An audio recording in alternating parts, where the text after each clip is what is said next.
Happy Monday, and welcome to another episode of Cases That Should Have Gone to the Supreme Court of Canada, but didn't.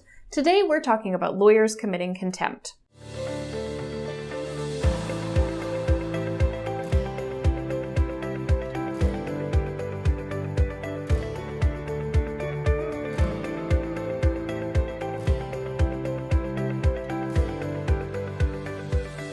Cases that should have gone to the Supreme Court of Canada, but didn't.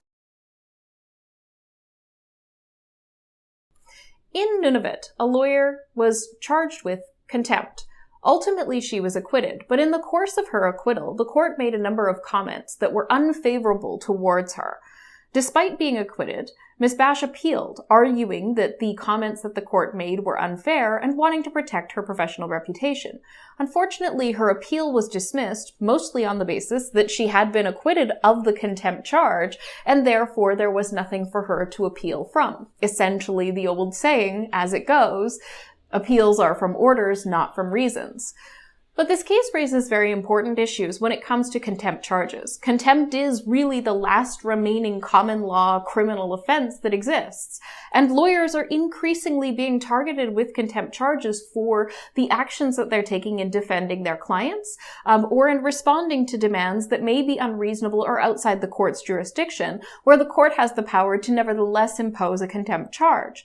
And for a lawyer to have to defend themselves in their professional reputation against both a criminal charge stemming from the actions that they take in representing a client, as well as have their professional reputation impugned in reasons that find them not guilty of that criminal offense, lawyers should have an additional mechanism to protect their personal dignity.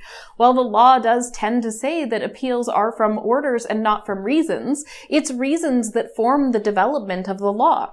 The Supreme Court of Canada failed to recognize this in not granting leave to Ms. Bash on the issue of whether or not she could appeal the reasons, even though the order she obtained was the order that she ultimately intended to get.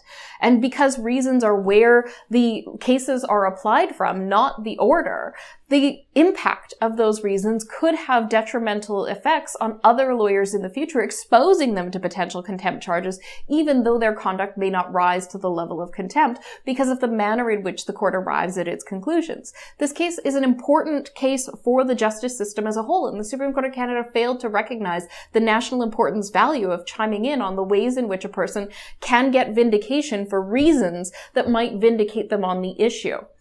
Hopefully the Supreme Court of Canada sees that there is a problem with just limiting appeals to orders and not to reasons, and finds an opportunity to correct the issue in the future. Cases that should have gone to the Supreme Court of Canada, but didn't.